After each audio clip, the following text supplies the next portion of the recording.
I was looking for dinner in Taipei, but unexpectedly run into this Mexican vibe. The owner is actually from Mexico. Honestly, his Mandarin is way better than mine. He literally brought the authentic Mexico food to Taipei, and they got some crazy taco dishes, and their taco lineup is literally no joke at all. The pork skin taco you must try.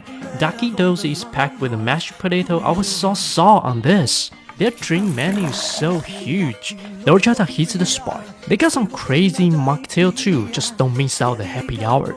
Then we enjoy wide selection of fruit beers here, and they offer as many flavors as you desire.